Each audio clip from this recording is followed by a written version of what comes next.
गांधी कैसी है? प्रियंका गांधी कैसी है? नारी शक्ति की आवाज, समता और न्याय की अग्रदूत हमारी नेता आदरणीय प्रियंका।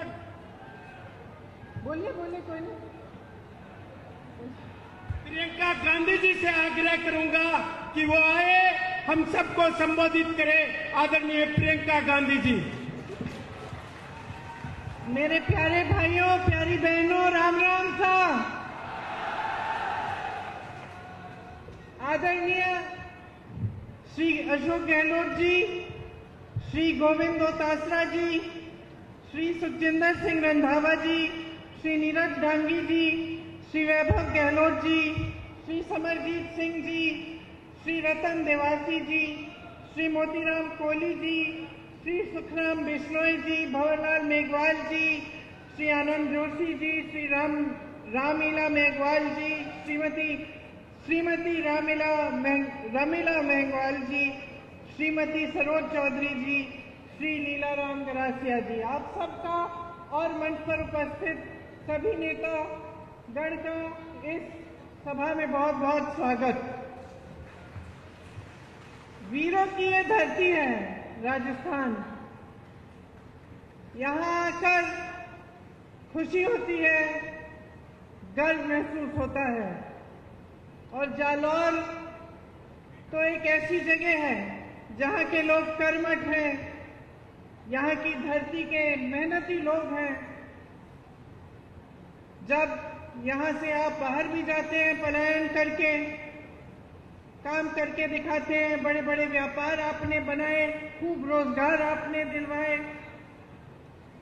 यहाँ पे भिनमाल में मोजरी का उद्योग है। आप सबका बहुत बहुत आदर करते हैं और क्योंकि मैं आपका आदर करती हूँ, आज मैं आपसे कुछ सीधी सीधी बातें करना चाहती हूँ। वरना चुनाव के समय क्या होता है कि लंबे लंबे भाषण दिए जाते हैं। अक्सर आपको भी लगता होगा कि नेता भाषण दे रहा है, लेकिन जो कहना चाह रहा है वो सच्चाई कह रहा है कि नहीं, आपके सामने जो असलियत है वो रख रहा है कि नहीं।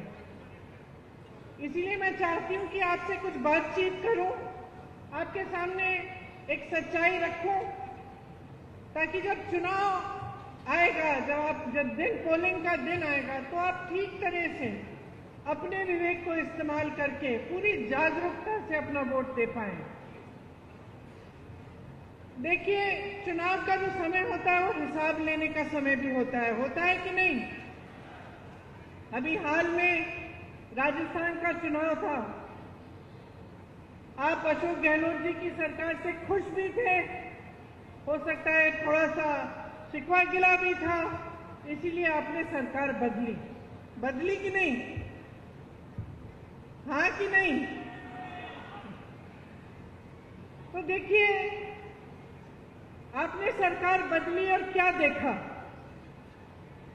कि जो स्कीमें आपके लिए अशोक जी ने शुरू की थी, जो 25 लाख की बीमा की, स्वास्थ्य बीमा की स्कीम थी, उसको क्या हुआ? कौन बताएगा? बंद हो गई। आपको 25 लाख तक मुफ्त स्वास्थ्य की सुविधाएं मिल रही थी। आज क्या हालात है? आज मिल रही हैं? नहीं मिल रही हैं। आपको जो तमाम सुविधाएं मिल रही थी, आज लगभग उनको बंद किया गया है। और ये इसलिए है कि जो सरकार आपने अब चुनी है अपने प्रदेश में, वो सरकार आपके हित के लिए काम नहीं कर रही है। अब अगला चुनाव आया है, देश का, पूरे देश का चुनाव है, तो सोच समझ के अपना वोट दीजिएगा। आपने खुद अपने प्रदेश में देखा है कि जो आपके लिए अच्छा हो रहा था वो बंद कर दिया गया है। तो क्या पूरे देश में आप ऐसा चाहते हैं? तो ये तय करने का समय है कि आप चाहते क्या हैं। आजकल चुनाव के समय एक अजीब सा माहौल बन गया है। आपने देखा होगा, आपके ध्यान को भटकाने वाली सारी बातें हो रही हैं, बड़े बड़े प्रचार हो रहे हैं, अजीब सी बहकी बहकी बातें हो रही हैं। आपने सुना होगा, प्रधानमंत्री जी के भाषण सुने होंगे, कहाँ कहाँ की बातें करते हैं। अभी राजस्थान आए तो अपने भाषण में कह डाले कि आपके जन जन के आराध्य बाबा रामदेव साहब, उनका जन्म कश्मीर में हुआ।